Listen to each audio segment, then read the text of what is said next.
Эта история, которую уже успели окрестить делом Умарали Назарова-2, получила развитие 25 декабря. За 2 дня до этого в съемную квартиру гражданки Узбекистана Нилуфар Мамасаидовой ворвались неизвестные и вынесли из дома все, что можно было унести, в том числе документы женщины и ее годовалой дочери. 25 числа у меня украли документы. Я обратилась в отдел полиции района Кунцево. Когда хотела написать заявление, у меня попросили документы. На тот момент у меня их не было, ни своих, ни документов о рождении ребенка. После этого начали задавать вопросы, мой ли это ребенок, якобы не похож на меня. После обращения в полицию Нилуфар посетила следственно-оперативная группа и вместо того, чтобы возбудить дело по факту кражи, изъяла у нее ребенка под предлогом, что у матери не оказалось на девочку документов.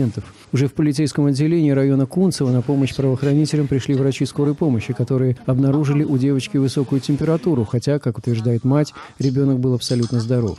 Тем не менее, его поместили в первую городскую инфекционную больницу, а саму мать на 3 суток отправили в камеру временного содержания. Адвокат и правозащитник Бахром Исмаилов утверждает, что ребенка изъяли на основании обычного акта о беспризорности. Мы говорим фактически о подложных документах, о фальсификации, можно сказать, потому что ребенок не был беспризорным, он находился при матери, и мать с ним приехала в отделение полиции. Но только что нам был продемонстрирован акт о беспризорности, подписанный начальником УВД района Кунцево. Почти сразу же к делу подключилось посольство Узбекистана в Москве, которое в течение нескольких суток установило личность женщины. В четверг, 5 января, Нилуфар получила на руки справку, в которой указывается, что документ ей выдан в связи с утратой паспорта и для получения сертификата на выезд из России на родину. С этой справкой Нилуфар и ее защитник тут же отправились в больницу, где содержится ребенок. Но в возвращении девочки им было отказано, так как справка не подтверждает ее родство с Мамасаидовой. Не удалось добиться правды и в одном из московских родильных домов, где год назад девочка появилась на свет.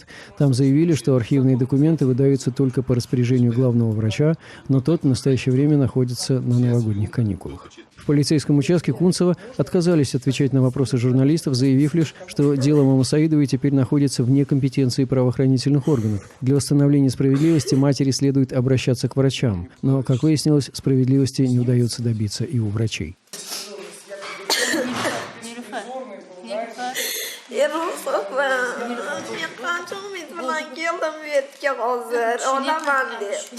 Нилуфар Мамасаидова приехала в Москву в 2014 году. Здесь добилась временной регистрации и устроилась работать уборщицей в торговую сеть «Ашан». Однако и официальный статус пока не помогает женщине вернуть ребенка. Андрей Королев. Настоящее время. Москва.